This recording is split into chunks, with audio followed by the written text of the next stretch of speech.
Kedua kalinya salawat beserta salam kita aturkan kepada Nabi tercinta, Nabi akhir zaman, Nabi pemberi syafaat, yakni Nabi Muhammad sallallahu alaihi wasallam. Biqaul lisan sallallahu ala Muhammad sallallahu alaihi wasallam. Sallallahu ala Muhammad sallallahu alaihi wasallam.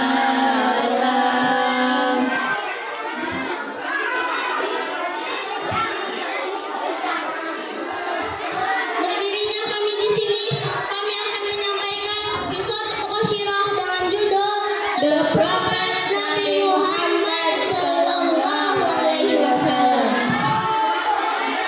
Hadirin yang berbahagia, pada hari Senin tanggal 20 April tahun 571 Masehi bertepatan dengan tanggal 12 Rabiul Awal tahun Gajah, lahirlah seorang bayi yang mungil yang telah ditinggal ayahnya bernama Said Abdullah dan ibunya bernama Siti Aminah. Bayi tersebut diberi nama Muhammad yang kelak menjadi pemimpin Anbiya. Kelahiran bayi tersebut tidak seperti bayi pada umumnya. Bayi Muhammad lahir tanpa menangis. Dalam keadaan sudah dihitan, dalam keadaan bersujud, subhanallah. Dan pada saat itu banyak sekali peristiwa aneh yang terjadi, yaitu Padamnya api Majusi, runtuhnya 14 balkon Kisra, hancurnya gereja di sekitar Danau Sawa, dan sinar bulan purnama yang begitu mempesona. Kelahiran Nabi Muhammad disebut tahun gajah karena pada saat itu Ka'bah ingin diserang dan dihancurkan oleh pasukan bergajah yang dipimpin oleh Raja Abraha. Namun Allah telah memerintahkan kepada pasukan burung ababil untuk melempari Raja Abraha dengan batu yang sangat panas yang diambil dari neraka. Maka matilah seluruh tentara dan hancurlah pasukan bergajah tersebut. Seperti firman Allah dalam Al-Quran surat Al-Fil ayat 3 sampai 5. A'udzu billahi minas syaitonir rajim. Bismillahirrahmanirrahim. Wa arsala 'alaihim tayran ababil tarmihim bihijaratin min sijil faj'alahum ka'asfin ma'kul. Aku berlindung kepada Allah dari godaan setan yang terkutuk dengan menyebut nama Allah yang Maha Pengasih, Pelimpah Kasih, Maha Penyayang, Pencurah Sayang. Dan Ia mengirimkan kepada mereka burung yang berbondong-bondong yang melempari mereka dengan batu dari tanah liat yang dibakar, sehingga dijadikannya mereka seperti daun-daun yang dimakan ulat. Seperti tradisi Arab pada umumnya, Muhammad kecil disusui oleh seorang wanita yang bernama Halimatus Sadiah selama 2 tahun.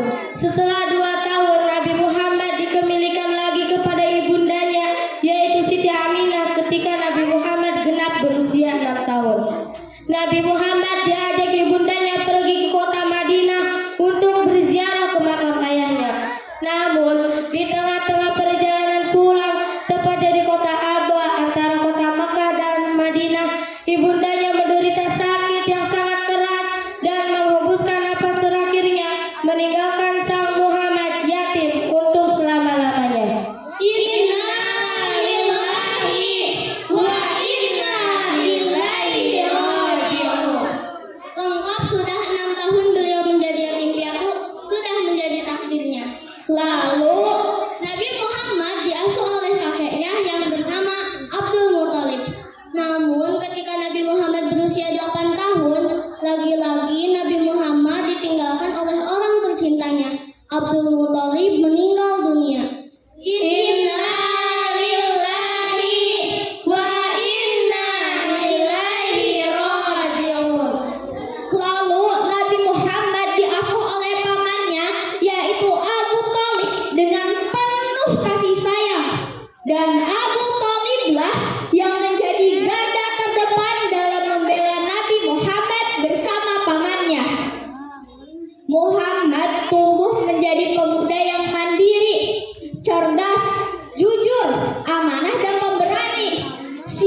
pada usia 40 tahun, Nabi Muhammad mendapatkan risalah.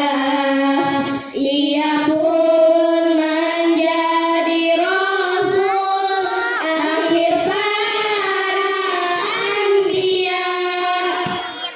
Rasulullah menerima wahyu pertamanya di Gua Hira, yaitu Al-Quran surat Al-Alaq ayat 1-5.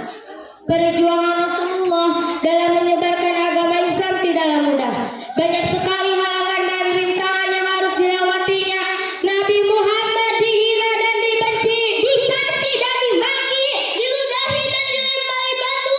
bahkan Nabi Muhammad sampai dilempari kotoran.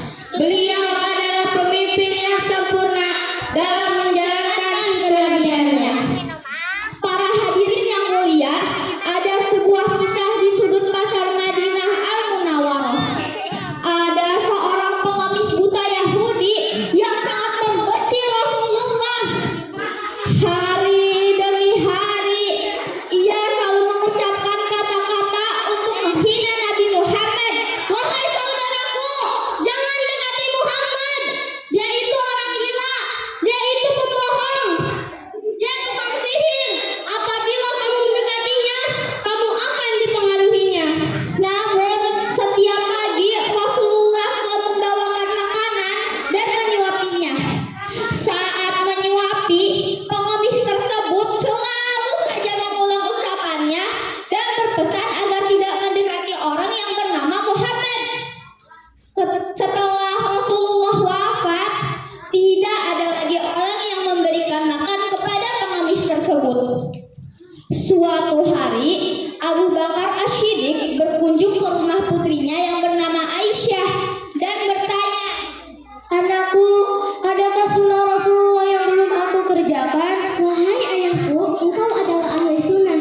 Tidak ada satupun sunnah yang belum ayah kerjakan, kecuali satu sunnah." Apakah itu?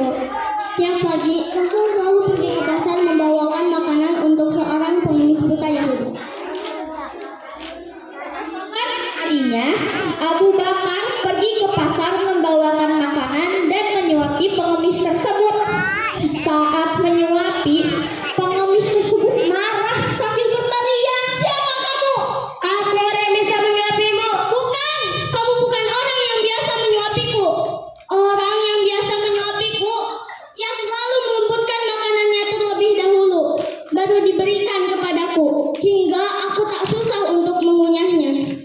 Mendengar hal itu, Abu Bakar tak kuasa menahan air matanya dan ia